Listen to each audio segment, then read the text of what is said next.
Good day viewers. Well, before I do that, I did say, and I'll leave the best to last. I'll fix this first. Get this time switch all fixed up. What I should have done a long time ago is had one of my other meters, just a spare one, like one of my ISCO ones for example, on my previous score, reset it to 0 and just set it for the 1 kilowatt hour tests on all my meters. What acted as a counter of how many meters in my collection. 1 kilowatt hour tests per meter. I just thought of that. I could have done that because there's 1 meter for the lot to test them all.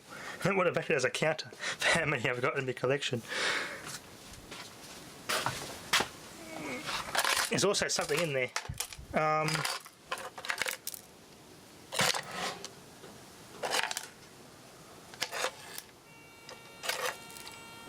Plastic's broken, the nodules at the clip holds this on is broken. So I'm going to have to fix this one. Cut these seals. And yeah, get this meter pulled apart. And just, time switch. There's an ANI, energy controls, which is part of WF, Warburton and Frankie. City of Port Melbourne, so looks like it probably came, it's got white paint in it, so I think it came with this Anderson Gaio as well. Because this one is equally got as much paint as that switch has.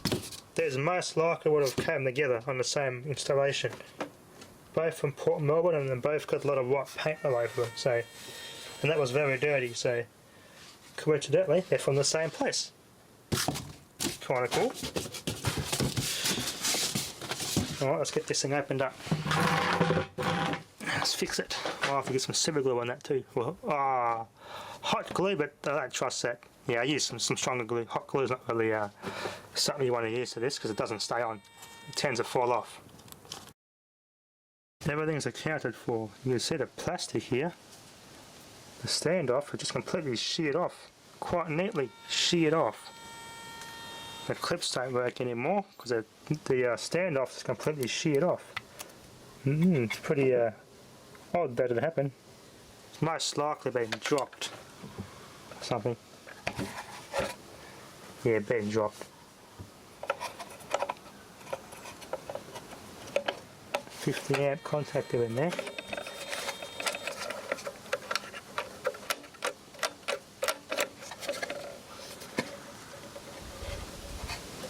We can have a look inside this one.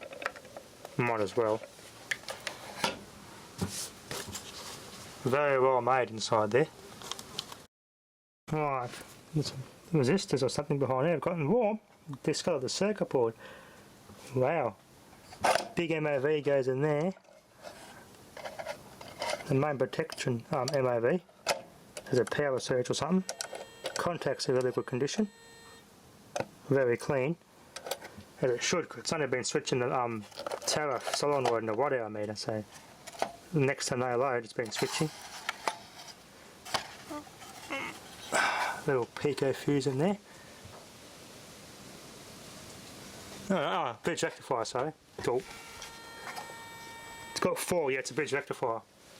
Gee, look like a pico fuse, but pico fuses are normally this colour. That's a bridge rectifier. 35 volt 4700 microfarad capacitor. That's a good brand as well. Oh, hang on. They're Samhwa. They look like Nippon Chemicals for a second there. Samhwa capacitors. Samhwa. Spelled differently. Bloody, how many spin-off brands of capacitors are there out there? Bloody hell. Samhwa capacitors. Most of these Warburton Frankies have good quality Nippon Chemicals and NECs in there. 1 farad 5 volt ultra capacitor. Charge your phone for about 2 seconds with that. You bunch a heap of these in the circuit as a little power bank, temporary power bank for your phone. That's the main backup capacitor, so that will last 2 weeks. And this thing will keep its program time and setting for 2 weeks unplugged. That's part of the memory there. 14/7D. There's those resistors, they got hot and cooked this zip tie and it snapped. That was holding this capacitor down. It's good I've done that so they don't fall off and break off. It's got CD4011BCN, CD4098BE clock chips, HIPAA transistors, LCDs on these 3 pin outs, these 3 pins. There's a LCD here, which is a separate module. This clips in as like a panel. It's a panel, that's pretty cool. It's a panel design. Green, red, and a black. You can use this on an Arduino. Universal. Pretty cool.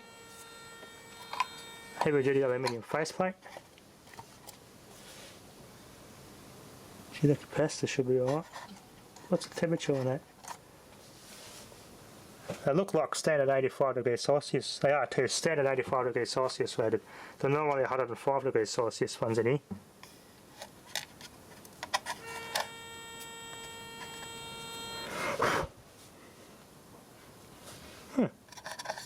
That's supposed to be there. Looks like a pentagon logo. That might have been a WF logo. It's been moulded out. Taken off the moulding thing. Interesting.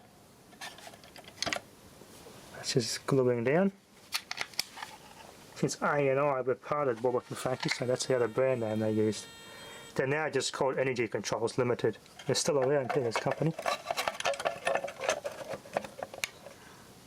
They dropped the WF and A&I altogether. They're just known as Energy Controls Limited. Anyway, I'll put this back together. Find a way to hold that on. And put the whole thing back together. Think of something. Thread tape, Teflon tape spool with a cover. Works perfect as a spring, and that's holding this together. That's not going to come off. And when that's dry, I can take that out, and that should stay.